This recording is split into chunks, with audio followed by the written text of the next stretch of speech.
बिस्मिल्लाहिर्रहमानिर्रहीम। अस्सलाम वालेकुम डियर स्टूडेंट्स। जैसा कि आप जानते हैं कि हमने अपने प्रीवियस लेक्चर में केमिस्ट्री सेकेंड ईयर में chapter 7 fundamental principles of organic chemistry में introduction, modern definition of organic chemistry और some features of organic compound को एज अ लॉन्ग, शॉर्ट और MCQ डिटेल से डिस्कस किया था। हम अपने मौजूदा लेक्चर में भी तमाम टॉपिक्स को एज अ लॉन्ग, शॉर्ट और MCQ डिटेल से डिस्कस करेंगे। हमारा सबसे पहला आज का टॉपिक है इम्पोर्टेंस ऑफ ऑर्गेनिक केमिस्ट्री। ये पेपर में एज अ शॉर्ट पूछा जा सकता है। ये आपको आएगा तो आप यहाँ से स्टार्ट करेंगे। The importance of organic chemistry can hardly be overemphasised. Almost all the chemical reaction that take place in living system including our bodies are organic in nature।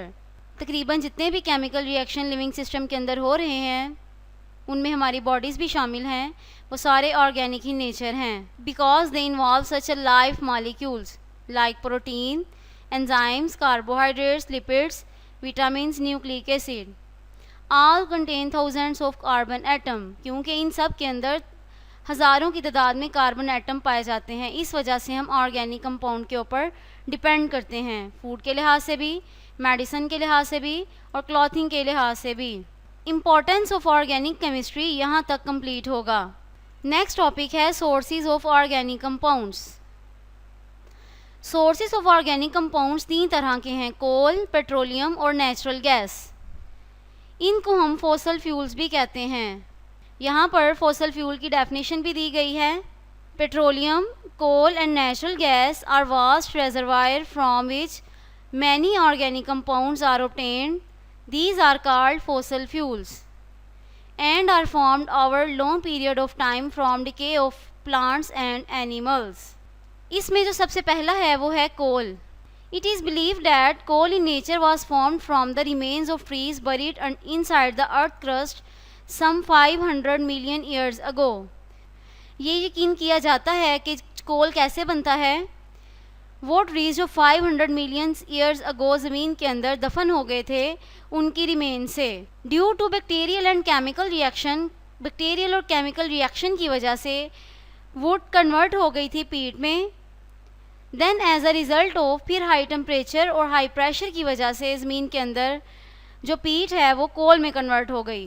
कोल अभी नेक्स्ट पेज पर भी है, लेकिन हम पहले इस page पर कुछ MCQs हैं उनको डिस्कस कर लेते हैं। Petroleum, coal and natural gas are vast reservoirs from which many organic compounds are obtained. These are called fossil fuels.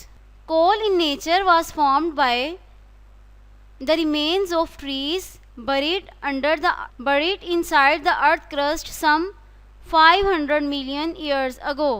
As a result of high temperature and high pressure inside the earth crust, peat got transformed into coal। यहाँ पर जो ये equation दी गई है ये भी आपने करनी है। वुड पहले कन्वर्ट होगी पीट में बैक्टीरियल एंड केमिकल रिएक्शन की वजह से। Then high temperature and high pressure की वजह से पीट कन्वर्ट हो जाएगी लिग्नाइट में। फिर हम प्रेशर और बढ़ा देंगे तो बिट्यूमिनस कोल बन जाएगा और फर्दर प्रेशर इंक्रीज करने से एंथ्रासाइट प्रोड्यूस होगा। यहाँ पर कोल तार के बारे में भी बताया गया है। कोल तार contains a large number of organic compounds which separate out on fractional distillation। Coal is an important solid fuel and sources of organic compound when subjected to carbonization or destructive distillation। When coal is heated in the absence of air, it is converted into coke, coal gas and coal tar। आपसे carbonisation के बारे में पूछा जाएगा तो आप यहाँ से बताएंगे when coal is heated, जब हम कोल को हवा की गैर मौजूदगी में हीट करते हैं, टेम्परेचर की रेंज हम रखते हैं 500 से 1000 डिग्री सेंटीग्रेड तक, तो कोल हमारा कन्वर्ट हो जाता है कोक में, कोल गैस में और कोल तार में। अब आपसे यहाँ पे एक और शॉर्ट क्वेश्चन पूछा जा सकता है, what are the total coal resources of Pakistan. तो इसका आंसर आप यहाँ से लिखेंगे, the total coal resources of Pakistan are estimated by geological survey of Pakistan to 184 billion ton. और फिर इसके इस्तेमाल पूछे जा सकते हैं तो आपने बताना है कि 80% जो कोल है उसको हम बेक ब्रिक्स में यूज़ करते हैं, लाइम किल में यूज़ करते हैं। Besides some quantity is used as a fuel for domestic purpose, और उसके अलावा कुछ क्वांटिटी हम डोमेस्टिक पर्पसेस के लिए भी इस्तेमाल करते हैं। यहाँ पर कुछ MCQs भी हैं जो आपसे पेपर में पूछे जा सकते हैं। For example, Coal is an important solid fuel.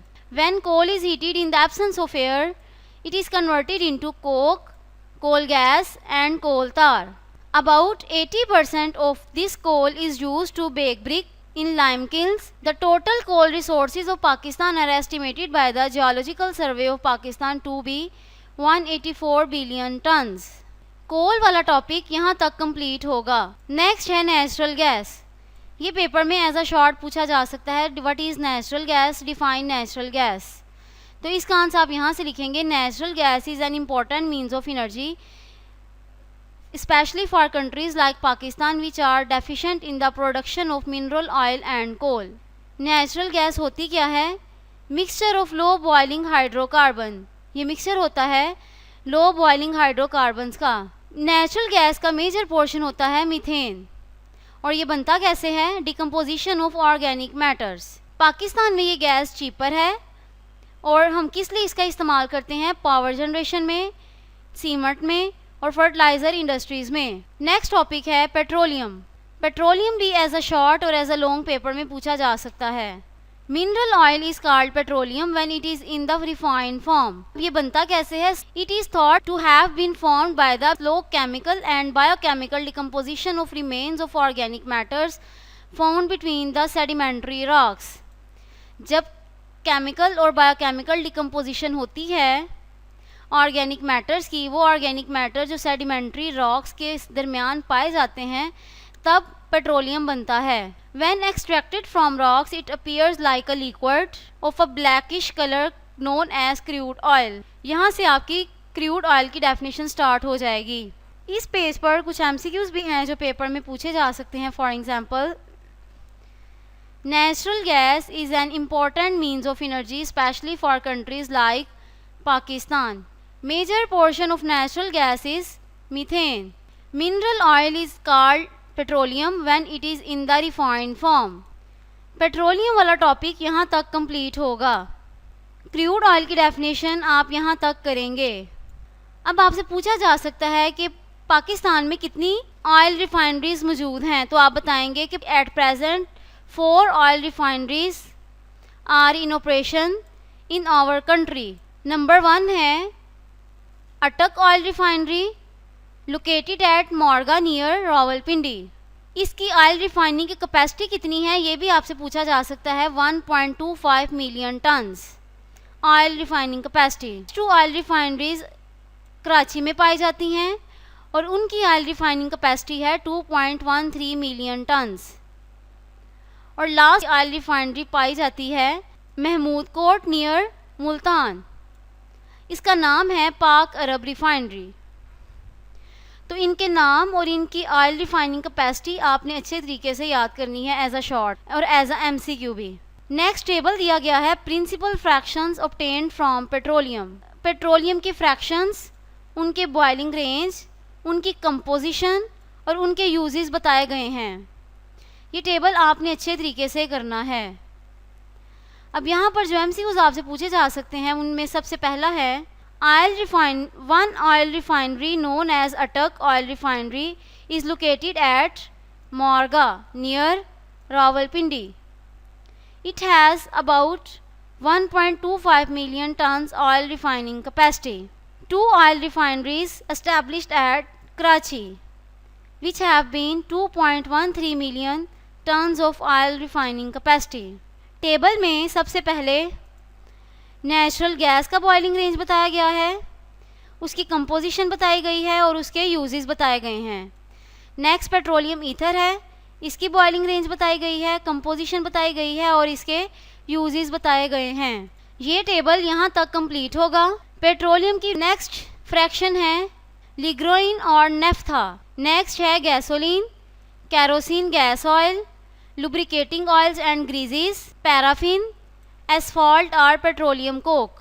इन सब के बॉइलिंग रेंजेस बताए गए हैं, कंपोजिशन सबकी बताई गई है और सबके यूजेस बताए गए हैं. ये टेबल आपने एज अ एमसीक्यू अच्छे तरीके से करना है. स्टूडेंट, आज का लेक्चर हमारा यहीं तक था जिसमें हमने इंपॉर्टेंस ऑफ ऑर्गेनिक केमिस्ट्री और सोर्सेज ऑफ ऑर्गेनिक कंपाउंड्स को एज अ लॉन्ग, शॉर्ट और एमसीक्यू डिटेल से डिस्कस किया. हम अपने नेक्स्ट लेक्चर में इसी चैप्टर को कंटिन्यू करेंगे। अपना ख्याल रखिएगा। खुदा हाफिज़।